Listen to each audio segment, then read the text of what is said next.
Hello, everybody. Eric Eisenhut here at the United Goalkeeping Alliance, and welcome to tonight's free educational session.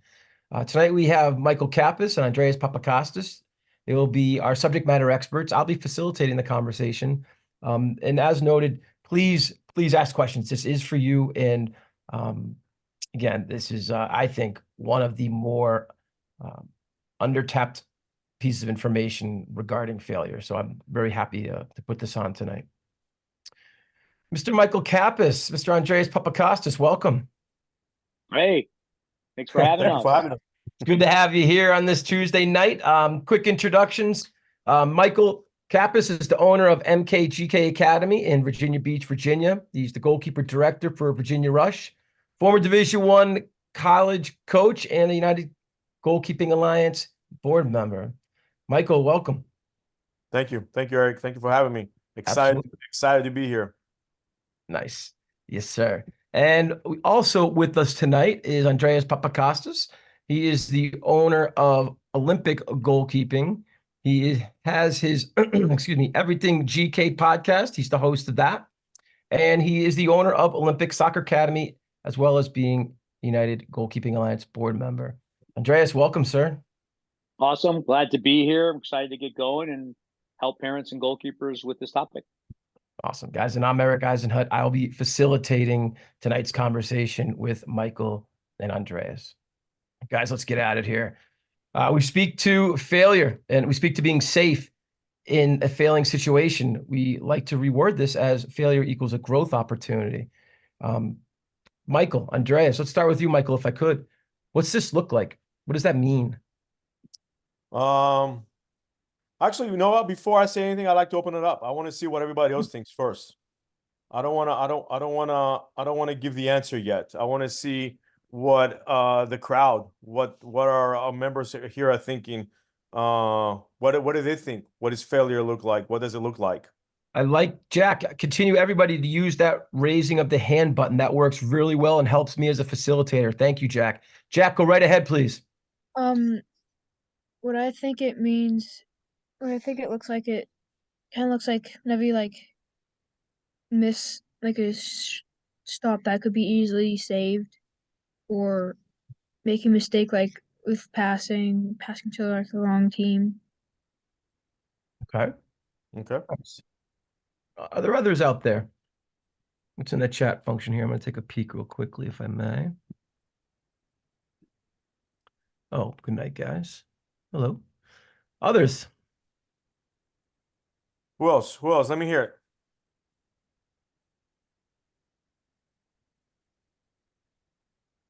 There are a couple of UGKA coaches on this call we could always pick on too.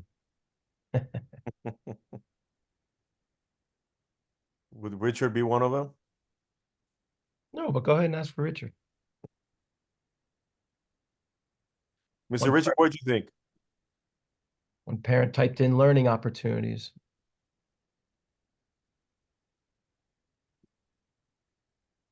Hi guys, good night. Can everybody hear me? Yes, sir. Perfectly. I think for me, it's using the word failure is like when a player make a mistake and you can't really see the recovery from them, like when it breaks them. That is the only thing, but I always say it's like really learning from your mistakes.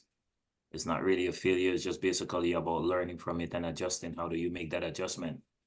So since I'm doing goalkeeping, I never really try to use the word failure because a goalkeeper make a bad pass or they would say a simple goal. Some people might say it's a simple goal, but it's just that calculation wasn't correct. So I just think it is just being down when you see a goalkeeper really down from making a mistake. It's not a failure, but really just being down on themselves, being hard, knowing that they could have done better. That's just my point of view. No, I love it. That's a great one, actually, Richard. And I want to actually kind of like say the same thing. Like, being a goalkeeper myself and being a goalkeeper coach all these years, that is like one word we don't like to use is failure, right? It's always something for us to learn. The mistake is, it's a mistake, and you learn from it, and then you move on.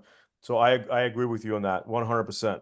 So for me personally, just to kind of answer Eric's question, what does it look like? For me, it's not a failure, but it's an opportunity to learn from my mistakes. That's what it looks like for me.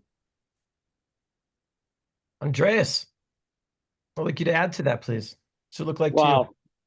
I can go in so many different directions because, first of all, I think the word failure should not exist when we're dealing with youth sports, but it does have a meaning towards that in most is really the what we feel the opinions of others are, and I think that's where that terminology kicks in. You know, we're talking about negative emotions when you're dealing with failure, and you know.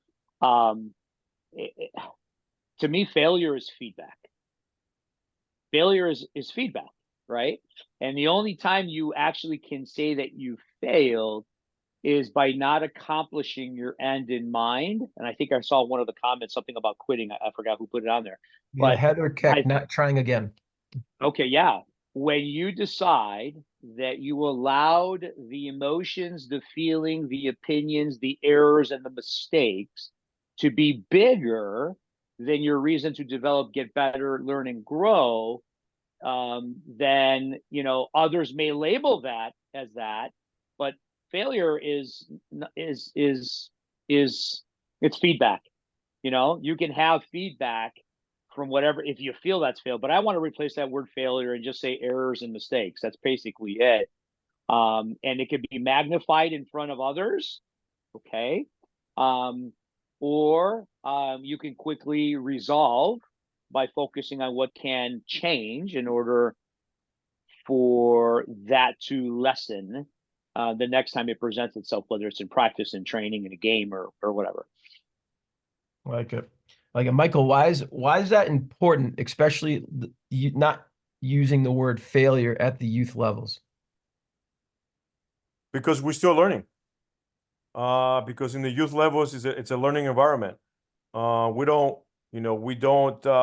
because we fail, not fail, but because we didn't do something right, it doesn't mean that it's over, that it's done. We're constant learning. It's a learning environment, and to me, that is the most important thing. Again, when I make the mistake, how do I learn from it, and how do I move on from that mistake, and not to make it again? And if it does happen again, okay, then I have to look in a little bit more in depth to figure out, like, okay, what is the reasons that the mistake is happening over and over again. But to me, it's in the youth level, it's all about learning. So never ever there is a failure in the youth levels. Yeah. Andreas, your comments regarding feedback. Failure all comes down to who's providing that feedback and how it's delivered. Would you agree with that? 100%. I'll answer that. I'll just also pigtailing off of Coach Kappas is youth sports is supposed to be about development. That's what youth sports are, right? It's supposed to be about development. And development is all about making mistakes and learning from them. That's in every sport, right? Sometimes we're in the position, obviously in the goalkeeping position, sometimes we're the last line of defense, the last line of a result, and we carry a lot of that burden, and a lot of people will actually put attention to that. But the goalkeeping position, the toughest moments is actually what teaches the goalkeepers the most. But I'll tell you, only if parents and coaches can offer them that freedom to fail. And I think that's very important. Is if the atmosphere, if the culture stemming from the coach or the goalkeeping coach and the parents, okay, is not conducive to allowing the errors and the mistakes, the goalkeeper will have a hard time in processing and moving forward, right? So it's very important that we talk about teaching moments, we talk about developing, we talk about correcting, we talk about moving on, not quitting, all these great things, right? But is the goalkeeper in the correct atmosphere with the proper support structure, which includes parents and also obviously the coaches? Are they in the correct atmosphere for the process of moving forward, changing, correcting, adapting, learning, to take place. And I think that's very important. Describe what you just said. I want you to put that into, Andreas, a goalkeeper training environment. What's that look like? Well, I'll tell you what my goalkeeping training environment, I think I may have shared this in the past, is it's very important to connect the field players and the coaches. And the two things that I'm a big stickler at, especially for the goalkeepers, is having a meeting and understanding that the communication of the goalkeeper is required. So the field players have to pay attention to the communication of the goalkeeper. If obviously the goalkeeper is saying things that doesn't make sense, is not in line with communication, then the coaches have to take care of that. But it is the psychology and the blaming and the pointing of the fingers of goalkeepers. Even if they made an error that was a goalkeeper error, we're never going to blame the goalkeeper. We're never going to blame the striker who's right in front of the goal, who misses an open net, right? Because they're youth. Those are teaching moments, right? Whether it's a technical error, a tactical error, a speed error, a decision making, or indecisive, whatever that is, that happens for all the players on the team. And we have to treat the goalkeeper just like we would treat a field player. And that is a requirement, at least for my club. So that way, the off the bat in the season, the goalkeeper can give themselves permission to make errors. They have to give themselves permission. But if they're always going to be focusing on what my field player, what my defender, what my coaches, what the parents, what the other team is going to say, we need to change that. So what does it look like in a training? How do I communicate with the goalkeepers when they do make an error? Asking questions, what they can do, instead of me telling them as a coach, like what they should do, because they probably hear it from the parents. They probably hear it from the teammates. Hey, great. You made that error. Great. Here's a great opportunity to learn from it. What would you change differently? Would it be a set position? Would it be that you would attack the ball? Would it be that your stance was too, whatever, again, whatever that is? Do we know if the goalkeeper knows? Because if they don't know, how are we supposed to be upset, mad, or even create another scenario for them to learn?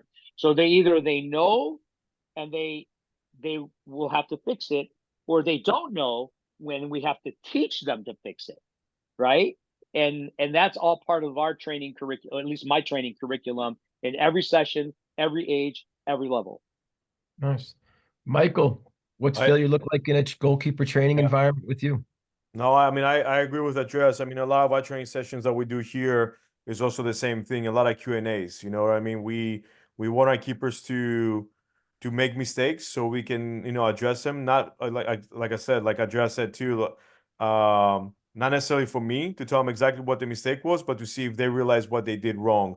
And then, as if it's a big group of goalkeepers, they kind of coach themselves. They say, hey, you know what? When you did this dive, instead of taking your step sideways, take the step forward. So a lot of times my keepers are correcting the person that is actually in the play, which is the environment that I've created here in Virginia. And then if I need to step in to kind of correct something, I will, but I let my keepers correct each other because it's just something for them to, I feel like that feedback coming from the other keepers, it just comes out better. So yeah, so we're okay. We support, the mistake. But then again, we address it and then we fix it. It's interesting. I'm looking at the comments, and a parent in Florida says, negatively thinking in a dark mindset. And I'm thinking about how kids can get there. And it truly comes down to not doing what you guys are talking about, not effectively communicating to the kid. Hey, here's the kid. The first thing when he does when he messes up, chin to chest, like, hey, it's all right. It's a learning opportunity. Here's what you should have done. What should you've done? And then let them tell you, and they kind of go through it. But if that communication between coach and player can happen ever so smoothly with no tension, that's ideal. And a lot of coaches, I shouldn't say that a lot. There are coaches that don't do that. Can Absolutely. I expand on that? Please, Andreas. I think this is so important for the parents who are listening here as well, and some of the goalkeeper coaches that, again, may also be frustrated with some head coaches, because I truly believe this is having a safe atmosphere. You know, a goalkeeper will put their head down or doubt themselves, you know, for two reasons. You know, my opinion, maybe a lot of other reasons, but they're all made up differently with certain beliefs about how they feel about themselves, how they feel about competition, right? But the reality is they don't want to let somebody down, whether it's a team, the coach, or the mom or dad, okay? And they're worried about what others are going to be saying right now because of that. Those are the two things. And it can be easily fixed if it's prevented in the first place. And again, the prevention comes from mom and dad, right? But it also comes from the head coach, because here's the deal. And I'm a very big proponent of this, and I try to educate this as much as possible, is if the coach, right, if the head coach is on the same side, the players will be as well. If the coach, you know, on the sideline does that bad body language, right, and they see a goal and they see this, well, what are the kids on the sidelines? They're looking at coach. Coach is upset. Coach didn't like what happened. And what happens? The players don't like what happened. They're just mimicking and modeling the coach. So I think from a very early age, what we as goalkeeper coaches can do in our first goalkeeping session is actually have this conversation, right? Talk about body language. But one of the best things that you can do for goalkeepers is to find those goalkeeper coaches that can mentor them and talk about self-talk, because it's all about how do you handle disappointments, right? How do you handle disappointments when there's an error? Well, the self-talk plays a significant role. Giving yourself permission, understanding that you're going to make an errors. Hey, if a professional goalkeeper who's making millions of dollars make errors, I think you as a 12-year-old, it's okay to make errors as well, right? But it's having those conversations, meaningful conversations. And, you know, there's no failure or when everyone is involved in that. It's just taking care of the reactions from those.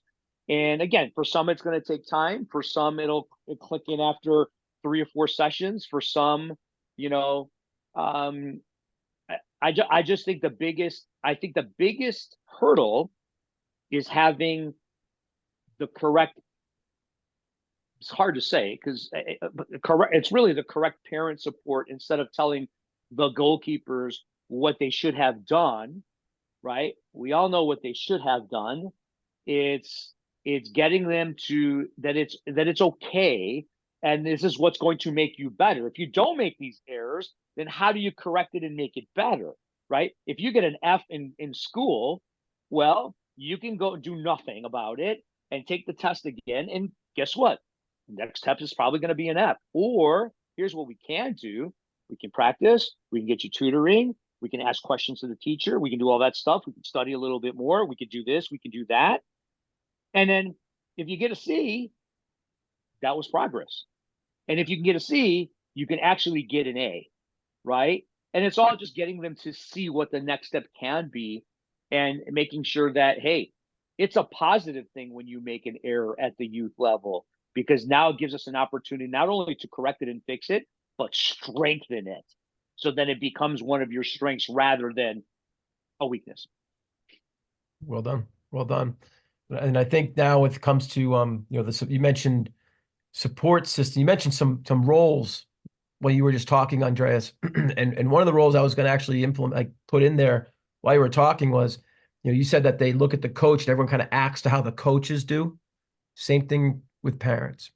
They'll act how their parents act. And I've seen that way too many times. So the hardest job or the hardest position in youth sports is the youth goalkeeping parent. It's not easy, guys. It's not easy because your kids are going to mess up and you just got to sit there, grin and bear it. Like, don't want thumbs up, keep going. But let's talk about the support structure here. Michael, what, we talk, if you could take the first two, the GK coaches and the head coaches. What would you say their roles are from a support system with youth goalkeeping and when errors occur and growth opportunities occur?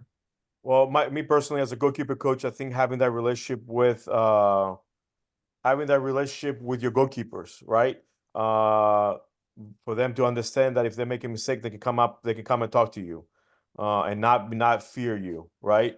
And that's one thing again here in Virginia, like we do very well is that. So if I get to watch all my goalkeepers play, and when they make a mistake, they look over to me, and they're looking for something, right? So I'm always positive with them. Like, hey, don't worry about it. Shake it off. We'll discuss it after the game. And then after the game, we'll talk about it. Hey, what did what did you see? What did what happened on that goal? What happened on that mistake? Whatever. And we'll talk about it. You know what I mean? And that's it. And then we move on. There's never any yelling from the sideline like, "Oh my God, you should have had that." Oh, you let the ball go in the back of the net. Trust me, they know that the ball went in the back of the net. I don't gotta tell them that. So it's always been supportive with my goalkeepers, and the biggest thing is again to have the trust for them to come to you and say, "Hey, what did I do wrong? How can I fix it?" So to me, that the trust between your goalkeepers and the goalkeeper coaches. As far as the head coach goes, I feel like as a goalkeeper coach, you should always have your goalkeepers' backs. You know what I mean? And the head coach needs to understand that. I'm not saying that the head coach cannot talk to the goalkeepers, but I'm always very big, especially in the club that I coach here, that if the head coach is going to talk to the goalkeeper, like I like to be there. I like to be present just to make sure that we avoid any kind of negative talks. But the education with our head coaches in this club is actually very, very good because I do educate all of our head coaches about how to speak to the goalkeepers.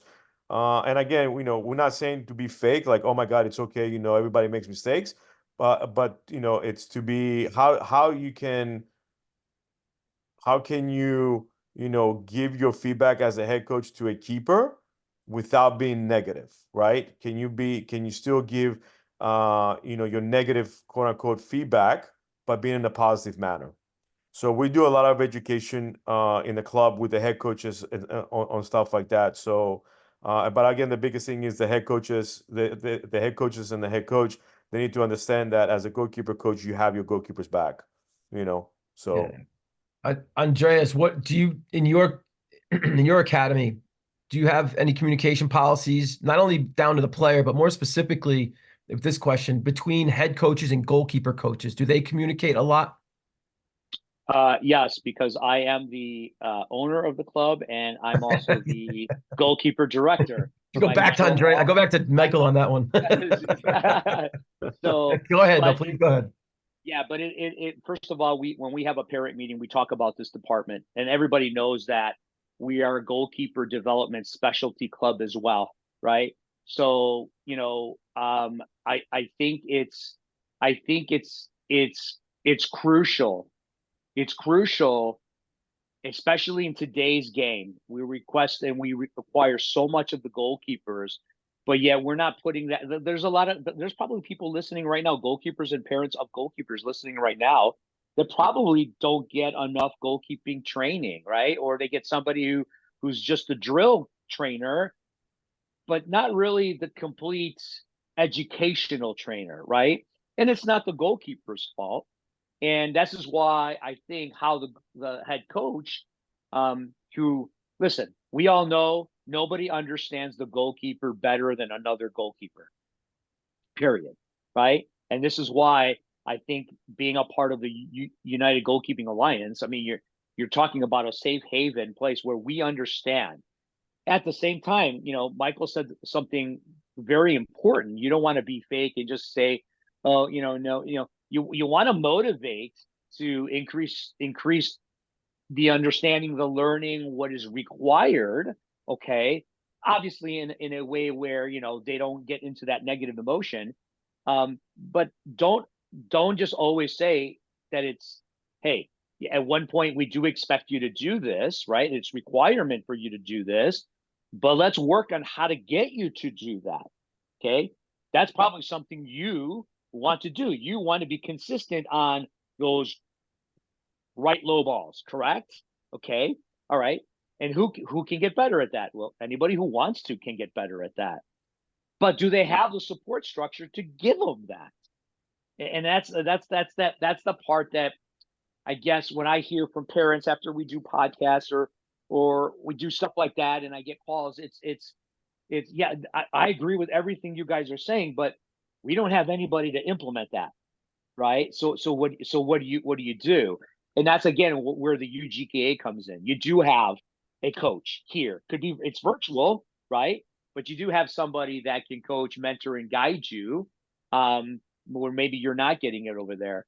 But the communication of what is required and expected of the head coaches, what is expected of the parents, gets addressed at the parents' meeting, and they also sign a code of conduct. And there's a paragraph in there that's strictly about goalkeeping.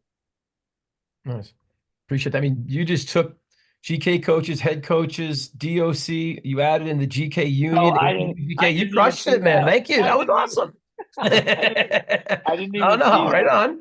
Michael, I want you to add to the I'm a big proponent of the GK union. Goalkeepers supporting other goalkeepers. When I always say it's, when you train with a group of GKs and you're in the same club and then your high schools play against each other, nothing's better than beating the goalkeeper that you're really friendly with. Like that's great. I love that feeling. And it's that battle, but you're going to walk away and see each other the next training and just everything's great. That support system, just touch upon how imperative, important you think that is. Also, to me, it's massive, right? And especially if you talk about high school, like I'll go watch a high school game, and because I have two of my goalkeepers playing against each other, but the best feeling afterwards is it doesn't matter what the result was for whoever, is like right after the game they'll go up to each other, give them a hug, high fives, whatever, and they'll walk off the field with nothing but smiles because they understand, hey, at the end of the day, we might be opponents for 90 minutes, but we're friends, we're friends outside of all this. So to me, having that, and as a coach to see that with my goalkeepers, it's amazing. And like I said earlier too, I feel like we support a lot of the goalkeeper union as far as our goalkeepers within the club, right? We want to be we want to be supportive. We want to help each other out because we're just trying to be better. It's not a competition. I want to be better than you. And I'm going to put you down. But I want to be better than you, but at the same time, I'm going to push you to get better so you can push me to get better. But the one thing that I also feel like we do very well, talking about the goalkeeper union, is even outside the club. I see a lot of my goalkeepers. They'll go up, like we play, one of our rivalry clubs here in the area, and the other team will lose. My goalkeeper will go straight up to the other goalkeeper and give him a hug and say, "Hey, don't worry about it. Keep your head up. You had a good game. It's not your fault." So so it's not only just within the club, or it's also seeing the goalkeepers going up to the other goalkeepers and and talking to them and giving them some kind of encouragement, because they understand, because we all, at the end of the day, we're all in the same boat. Yeah, and Andreas said it, I thought earlier really well, Michael, when he said, no one understands a goalkeeper better than another goalkeeper, and have that support even in when you're oppositions, but to have that continued support is it's monumental. It really is important for kids and their development in that safe place. We're going to hit on parents on the next slide, 'cause I believe the next slide is expectations. So we'll talk about that over there if you guys are cool with that.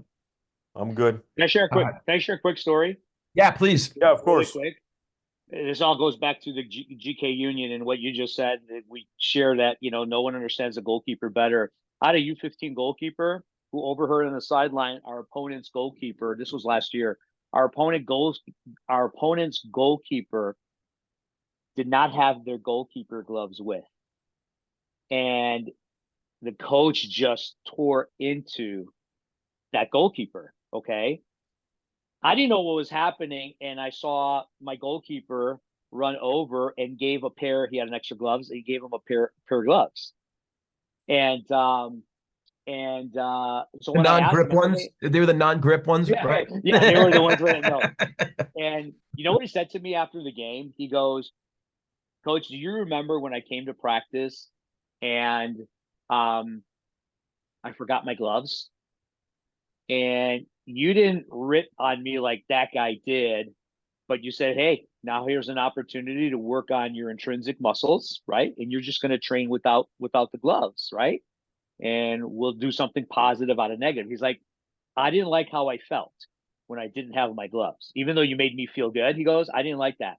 And I think he didn't like how that keeper felt because he knows how it felt. And that's why he did that, right? And here it is, you're competing against somebody, but he understood what the goalkeeper was going through. it gave me tears afterwards. And that's what goalkeeper union and a safe haven and understanding and an abundance mentality truly means. That kid made a difference. We'll probably never forget it for the rest of his life. And yeah, he did the right thing.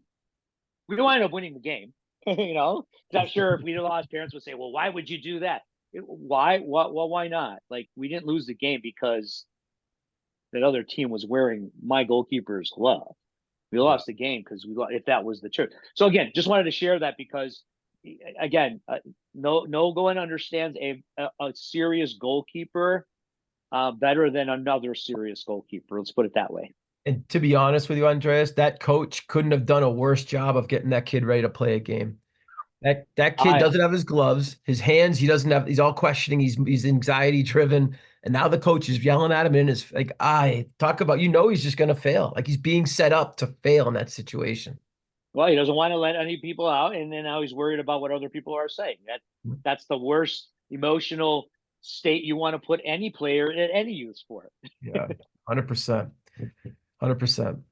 All right, let's get into expectations. And the reason I wanted to push parents over to this one is because here's where I think parents can help their goalkeepers in regards to helping their youth stick to the expectations that are being set up front.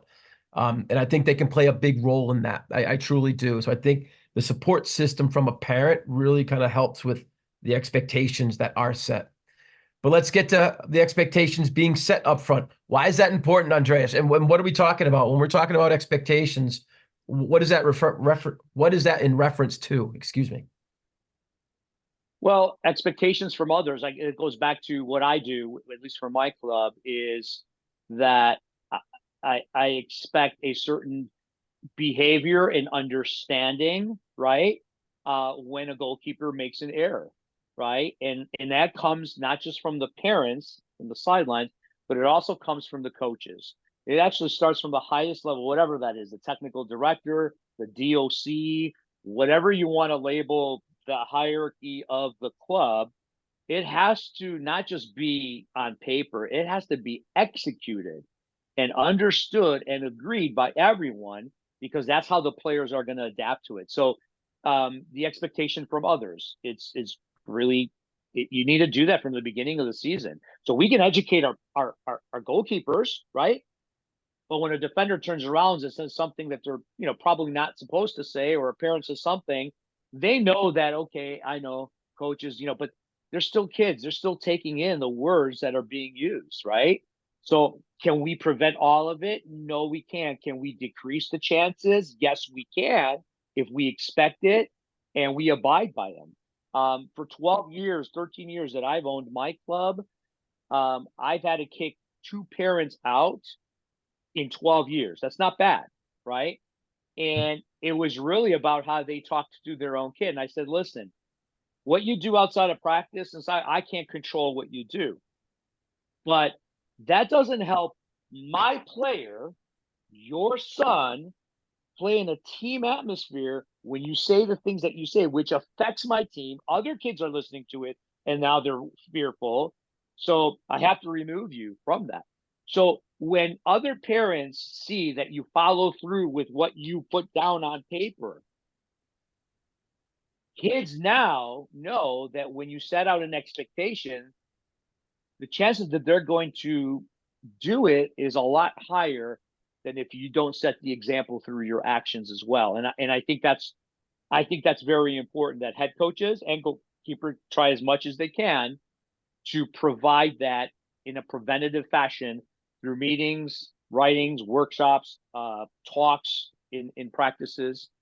Maybe it's so much as, hey, after practice, make sure you give an extra high five to your goalkeeper. Just do it. Michael, Right? what's the parents' role in that? I mean, so listen, the parent role to me, especially being a goalkeeper, is you gotta be positive with your kid, right? We talk about most kids quit sports for the car ride home, right? After the game, because before the game, everybody's all happy, high fives, hey, we're gonna do great. But now we go to the game, we lose 5-0. How is that car ride looking home, right? So we talk about what was the number area? Like 66% of the kids, youth kids, quit sports because of the car ride home. Yep. So, as parents, sometimes I feel like, because I'm a parent as well, and both of my kids play in different sports, not goalkeeping.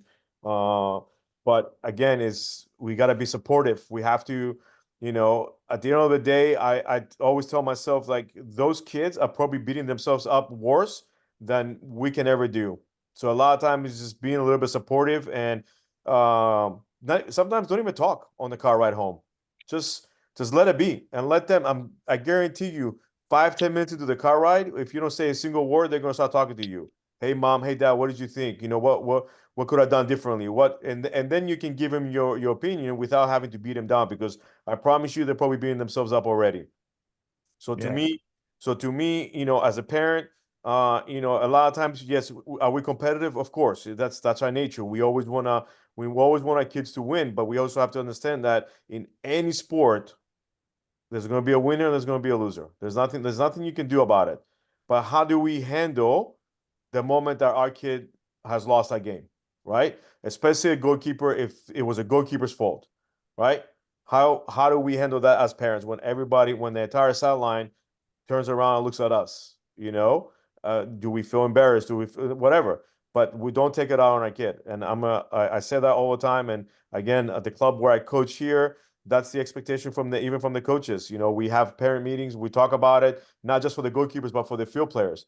We talk about it. We even have policies about, sideline behavior and, car rides home, what you should tell your kid. But at the same time, just like Andreas said, I'm not on the car ride home with them, so I don't know what's said.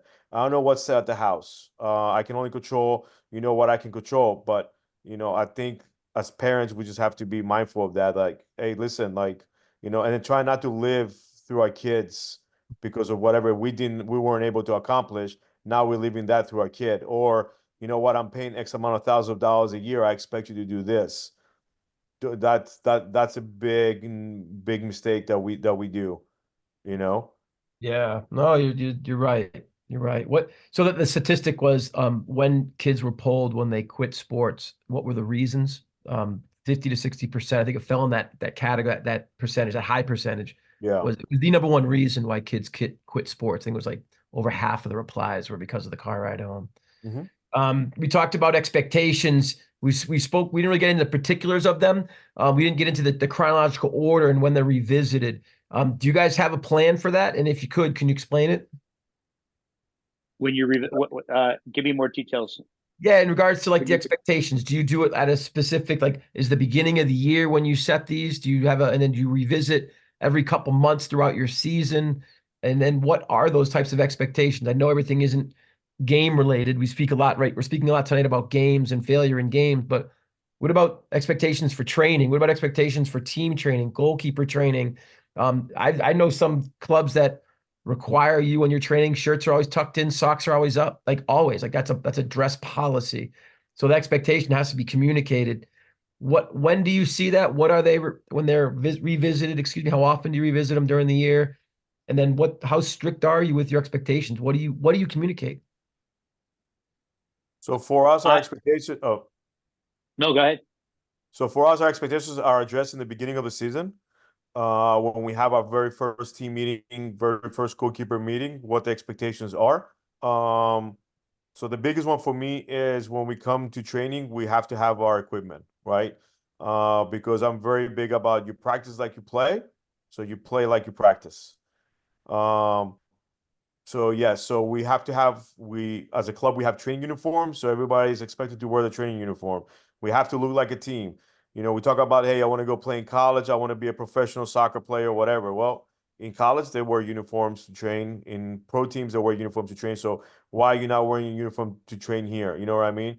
Why are you showing up with, whatever? Like you should wear your uniform. So yeah, but for us, expectations are set in the beginning of the season.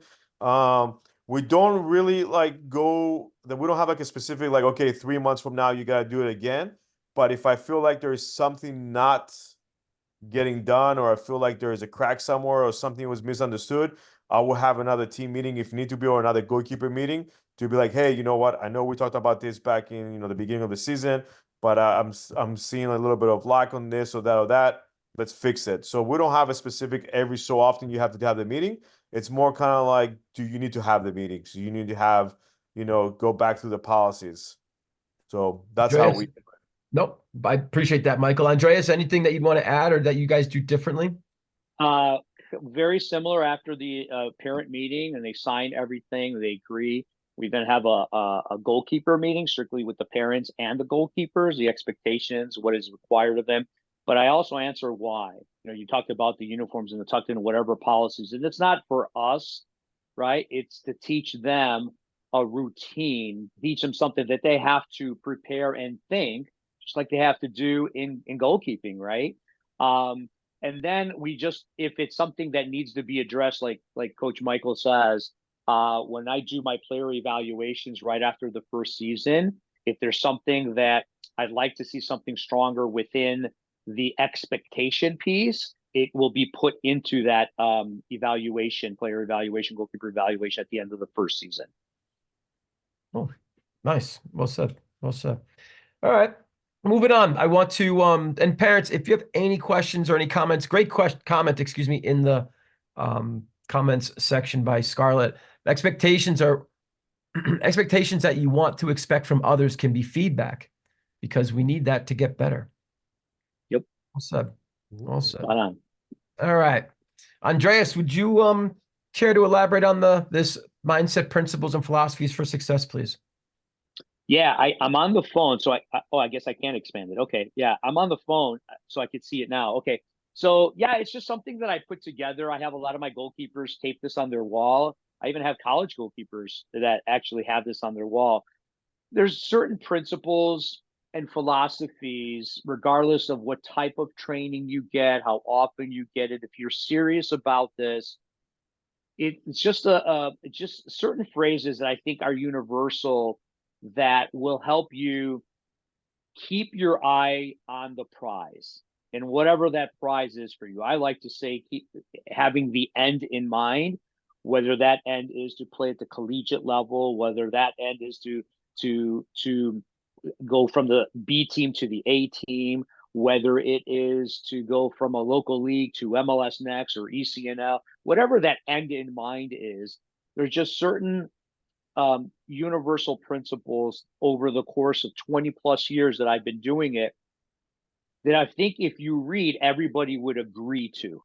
And again, we talked about your self-talk, right? Your self-talk is basically what your belief is.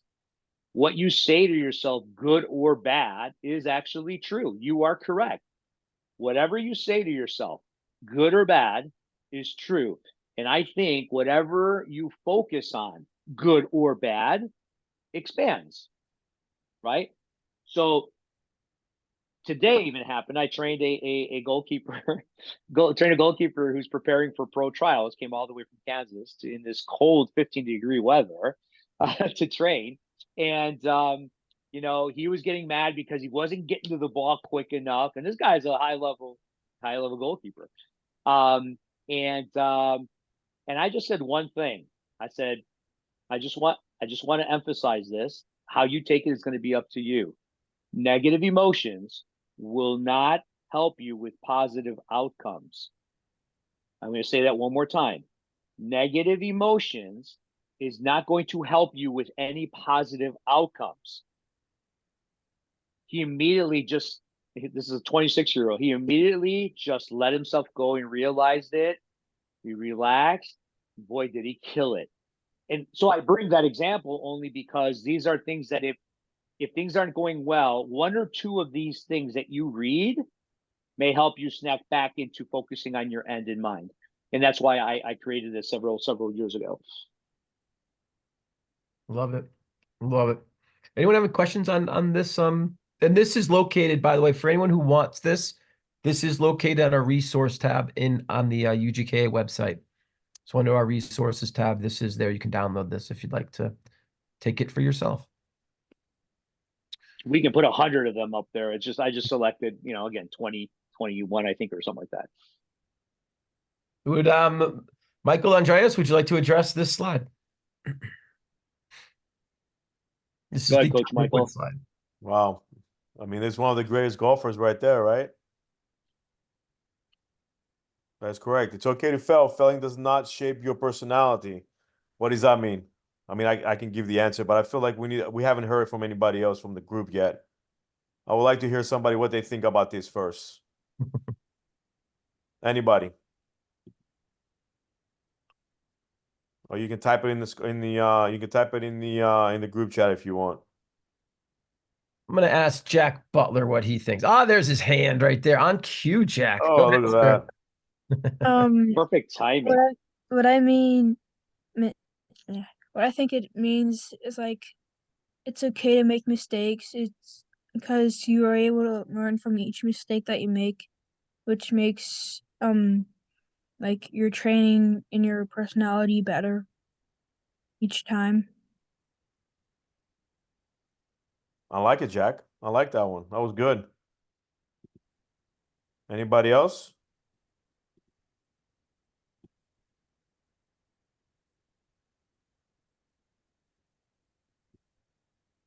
No? In the No? chat functions, like showing Oh, and how you accept failing will show your personality. And I like that. Your true colors come out when you fail, right? correct. Well said, But Scarlett. failing does not shape your personality as far as like because I did something wrong, it doesn't mean that I'm a horrible person, right? So we can't think about it. We can't think about it like that either. As far as like, oh, I made a mistake. Now I'm the worst person out there. No, because again, mistakes happen. We learn from them when we move on. So that's what Tiger's trying to say right here is like because you made a mistake doesn't mean that you're a failure in life. Mistakes happen. We learn from them and we move on. Ali Lupal, do you have your hand up? Yeah. Can you hear me? Perfectly, yes. Okay. I think that mistakes do not define the person that you are. I think it's how you respond to the mistake that defines you. You're getting the official golf clap of Yes. appreciation, Ali. That was spot on. Thank you, Ali. You just summarized it. You just summarized it perfectly. Nice. Other comments, other questions. Quick tip from Michael, from Andreas. I'm putting them they don't know this question's coming. What little tricks do you have in your personal training environments that helps ease stress around failure? Do you do anything? Does your setting reflect anything? Are there things that you say or do? Because I've got a couple tricks that I do to help ease the tension of just the environment or the setting, but I'm always looking to learn from others. Example, and I'll give you one of mine. I always have music playing at my training sessions. Two things. One, it's extra noise, so they have to speak louder. Two, it just kind of get your groove going. Everyone just has some fun with some music. It just helps with background noise. Helps the dead monotony of it, but it allows kids too to like just relax, kind of goof every once in a while. But it's there to just kill the noise because otherwise they're in their own head. I try and help them with that and make it an easier setting. Yeah, I don't know if I have anything specific. It depends on the group that I'm training. I might crack a joke or something like that before the training session starts just to kind of get some laughs out of them. But I can't really think about me specifically having something specific. Yeah. No. Andreas? So here's what I do. Andreas doesn't know about the Greek. And then I do a Greek dance. No, I give high fives. I immediately stop if it's an error where I feel the emotion and the reaction causes them to not focus on the next. I stop it immediately. I run up and I give them high fives. I look at them in the eye, or her in the eye, right? Because automatically they're going against what their emotion is. You don't give high fives when you have a negative emotion. And what did I say? Negative emotions do not create positive outcomes. So I will say that I'll give a high five. I'll look at them and I'll say that negative emotions will not create positive outcomes. I know that you could do better. And guess what? You'll just do it on the next one. I go back and I just reset over again. So high fives to the point where my goalkeepers are giving high five. Oh yeah. So they try to make something positive. Yeah. And it's really bizarre because now the union takes over, right? Because they see me do it, then they wind up doing it. Now it's part of the curriculum, so to speak, you know. So yeah, that's just what I do, you know, and Great. I love it. And Scarlett in the comments section has, in my goalkeeping practices, she's a goalkeeper, or Scarlett's goalkeeper. They stretch before the practice starts, almost like a GK union type of environment where they kind of get together. They have foam rollers, then we get together as a group stretching. It's good unity. It's a good way to kind of just Love it. get rolling. Yeah, absolutely. Absolutely. fantastic. Guys, here is the contact information for Michael Kappas and Andreas Papakostas. I can't speak highly enough about both of them. These guys are fantastic at what they do, and they're better people. So if you guys ever have questions, comments, anything, like this is what we're here for. So please, like this is our world. Get in touch with us. Follow us on Instagram, and anytime you need support, please reach out. Coach Michael, if I could start with you for final words. Final words. Yeah. What do we always say? Be a goldfish, right? You make a mistake, forget about it, move on. Learn from it, and then move on. That's it. Fair enough. Love it. Andreas. I just again, the people that don't know or don't matter what they say about you doesn't have to be your reality. It just doesn't, right? You can allow it to be, but it doesn't. But I just want to do a shout out to you, Eric. This is such a very needed educational, something that you put together, gosh, with the educational and the stuff that we have here at the United Goalkeeping Alliance. Everybody is lucky to have this. You know, people talk about doing something like this, right? But the reality is having the type of coaches we have on board to just educate and just speak freely. Like I don't have any bullet points. Michael doesn't have any bullet points, right? We go off a format, but to be able to speak from experience and be able to just share our passion, our love, our solutions, and our guidance, you're not going to find that anywhere. So I applaud you for what you've done for these keepers and the parents, and I'm just glad to be a part of it. So thank you. Heck yeah, absolutely, man. I appreciate those kind words, man. It if you love what you do, you'll never work a day in your life. And I told my kids that just the other day. Like I was getting fired up for the UGKA session on Sunday night. They're like, Dad, man, you got to work. It's Sunday night. It's like 6:30. I'm like, yeah, man, but this is like this is what I do. I love it. Like, Yep. it does, and I think that it's our world, and I say this to people a lot, man. So help us help you. You know, as Tom Cruise said in his movie there.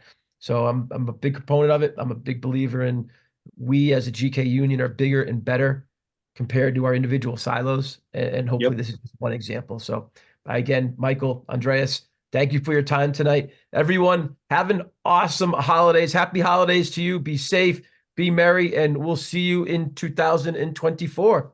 Happy Thank holidays, you, everybody. everybody. Happy holidays. Kill it out there, keepers. Happy Let's go. holidays. Thank you, guys. Thanks. Happy holidays. Bye. All right, bye. Thank you.